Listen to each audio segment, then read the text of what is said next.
kid. Honestly, I could go on and on. I could explain every natural phenomenon. Look at the sky, the grass, the ground. Ah, that was Maui just messing around. I killed an eel, I buried its guts. Sprouted a tree, now you got coconuts. What's the lesson? What is the takeaway? Don't mess with Maui when he's on a breakaway.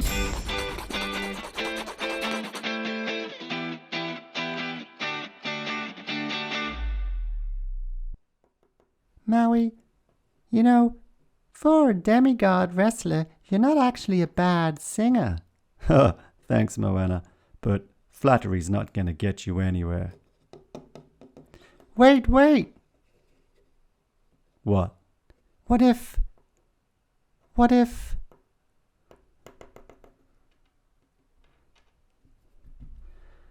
I give you this boat snack? Oh, tasty. You got yourself a deal.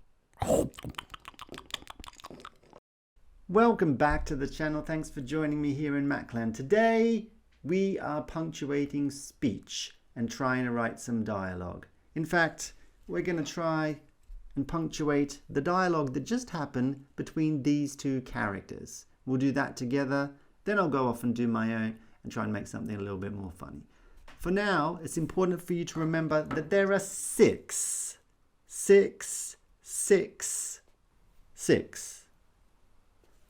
different rules that you should try and remember when punctuating speech or writing dialogue. They are these. Right here. So the words actually spoken, you need to write down. We'll do that in a second. Then you need to put them in the little 6699. They used to be called speech marks. Now they're called inverted commas for all you parents out there.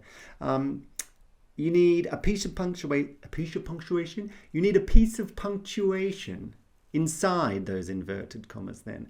It's probably going to be a comma if you have a little tag on the end, or maybe it's going to be an exclamation mark or a question mark, or maybe a full stop if it's at the end of your sentence. Said, yeah, you can have said, but I always tell my class, said's dead, baby. Said's dead. If you parents get the film reference out there. And so a synonym for said, whispered, exclaimed, something better than said, anything better than said. A new line for each new speaker, that's important to separate it out so that your reader doesn't get confused about who is actually speaking. And something that you might want to put in occasionally is the action that's happening around the characters. So Maui exclaimed as he lowered his hook. So that as he lowered his hook is some action that's happening along with that dialogue as well. So let's flip over to a page and we'll see what we can do. Okay, the first thing that I'm going to need to do is figure out exactly what these two characters said to each other. Then I can go and write the dialogue that happened between them, and I can inject all of my creativity as the writer into what was going on as well. So I'm going to listen to the clip and just write down the words they spoke to each other, nothing else. Excuse me for a moment while I go ahead and do that.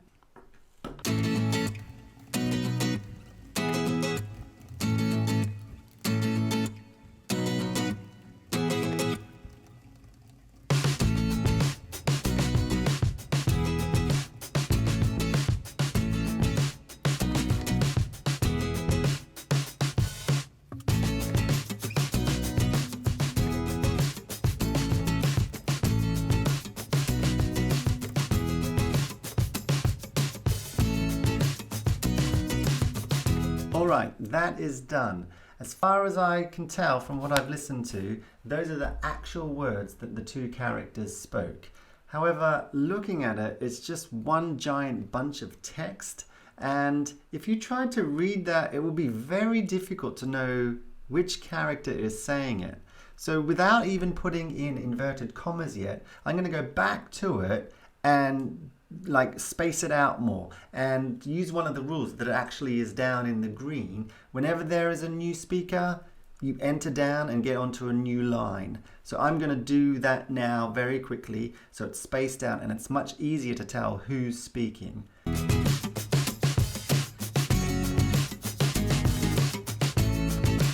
Alright, there we go. That is now done. New speaker, new line. We've only got two characters, So it's either Maui speaking or Moana speaking right.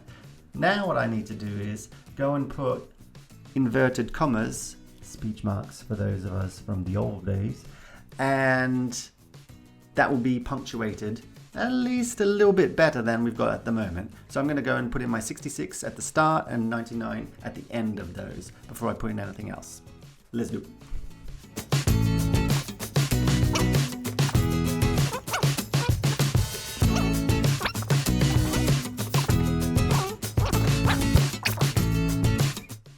Alright, we've got our inverted commas in, our 66s and our 99s. What do we got to do now? So we've got the words actually spoken, that's the yellow criteria. We've got the 66 99s. Okay, we need a piece of punctuation inside the inverted commas. But before I do that, I'm going to go and put in the taglines like the said Moana, said Maui. But do I really want to use said? No way, because said's dead, baby. Said is dead. So I'm going to try and think of some ways to do that a little bit creatively. And it's not going to be every single line, because that will just be like, said Maui, said Moana, said Maui, said Moana. I'm going to try and vary it up and sometimes maybe not put any tags at all.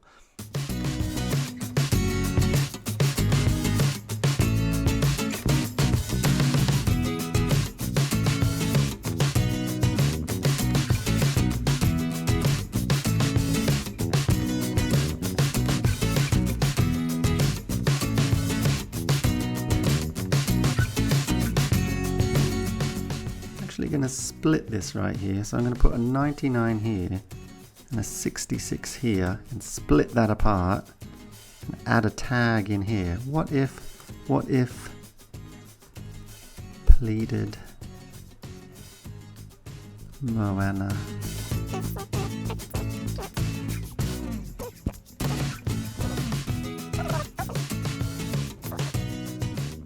Whoa, tasty. I'm going to do the same here, so 99 that, so finish that bit of speech, put exclaimed Maui, full stop, and then start my new sentence. You've got yourself a deal.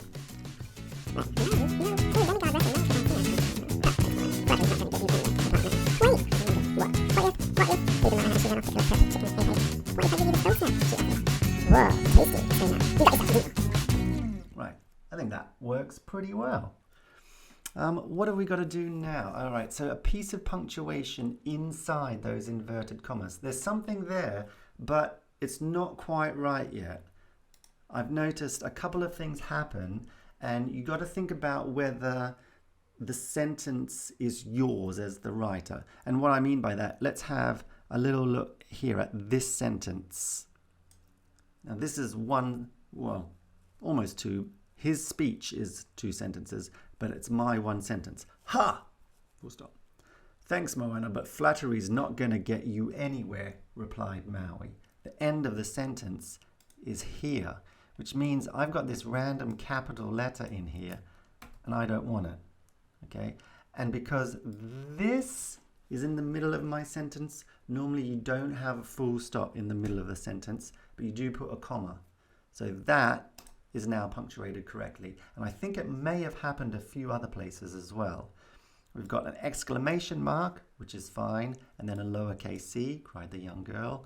We've got a question mark before our 99, so we've got a piece of punctuation inside those inverted commas. Let's have a look here. We've got ... What's that called? Anyone remember? Ellipsis.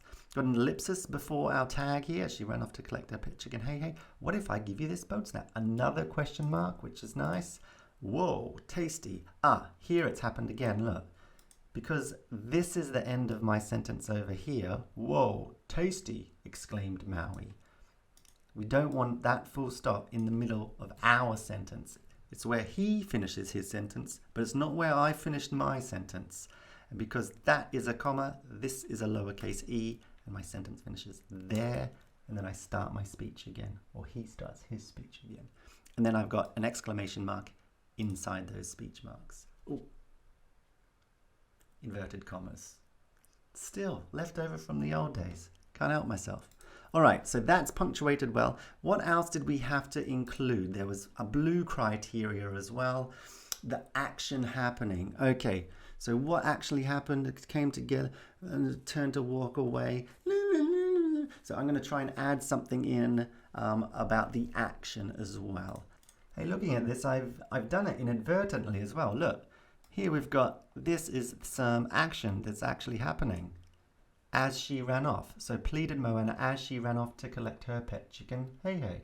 So I've already put in a little bit of the action. I didn't realize that, but it just sort of came naturally. And hopefully as you sort of write more and more and more, it comes more naturally to you to move the dialogue on by including some action. I'm just going to edit this a little bit though, because I think I could probably get a dash for extra information here just by reformatting this little bit of action. So I'm going to say, as she ran off to collect, I'm going to take the name, hey hey, and put it there, as she ran off to collect hey hey, and then a dash for extra information, her pet chicken, which is kind of nice now. At one point, Maui turns away. Here he is. Thanks, Moana, but flattery is not going to get you anywhere, replied Maui. And then what did he do? Replied Maui, turning to walk away. Wait, cried the young girl. What? What if? What if? Pleaded Moana as she ran off to collect hey hey, her pet chicken. What if I give you this boat snack? She offered. Whoa, tasty, exclaimed Maui. You got yourself a deal. That works pretty well now, I think. What are your thoughts? Right, just to make sure that I fulfilled all of those criteria, I'm just going to go through and highlight all of the little sections. So let's start with the spoken words. I'm not going to highlight everything, but let's take that first one and bam, we'll highlight it yellow because we have got the actual spoken words. The next thing that we can highlight are the inverted commas. So where is a 66, where is a 99? I'm not going to do all of them because that would just be silly and way overdoing it, but I'll take that and I'll take that as well. A piece of punctuation inside those inverted commas. We've got a bunch of different things. Let's take this exclamation mark and we'll highlight that green. We've got a question mark straight underneath. We had one, there's another one. So let's take that question mark. And we had to change, oh, hang on, we've got, remember what they're called? Well, that's called ellipsis. And where's the comma? There we go. We changed one to a comma as well. So not a full stop if you've got a tag on the end. So we've got 4 different types of punctuation before we've put our 99. The next thing we needed to do was include something better than said. Let's find a couple. We've got replied, complimented. I like that one. Let's take that. She offered, exclaimed, cried, pleaded. Let's go with pleaded. Much stronger. And what was the last piece of criteria? New speaker for a new line. I'm not sure how to highlight that, but we know we've put each new speaker down on a new line. The action that's happening, let's find a really good one that we can highlight blue. So turning to walk away is one. Let's do that one because it's got a nice dash for extra information in there as well. So we'll highlight that one nice and blue. So we can see that we've got all of the criteria. We've remembered those 6 things that we need to include when writing dialogue as well. I've got another fun piece of dialogue that I've created between 3 mystery characters. I'll leave it on the screen as we fade out today. See if you can decipher from the language that I've used what the characters actually are. Until next time, keep learning, keep reading, keep being creative, and I'll see you next time here in MACLAND. Ciao!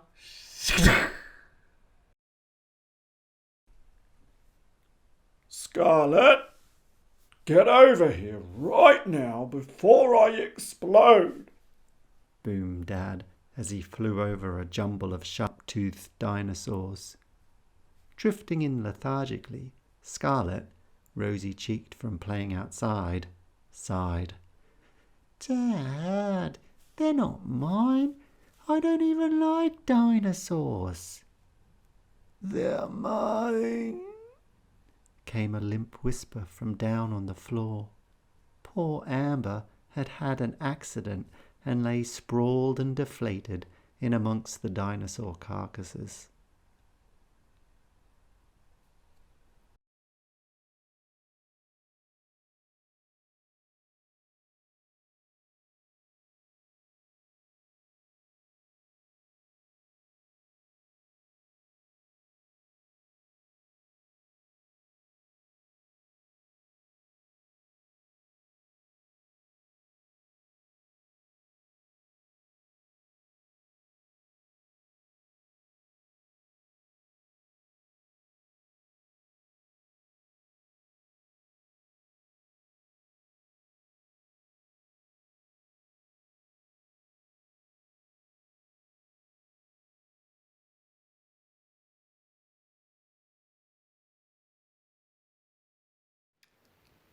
Click on the banner to subscribe to the channel and make sure you turn on the bell to receive notifications of when new videos are posted.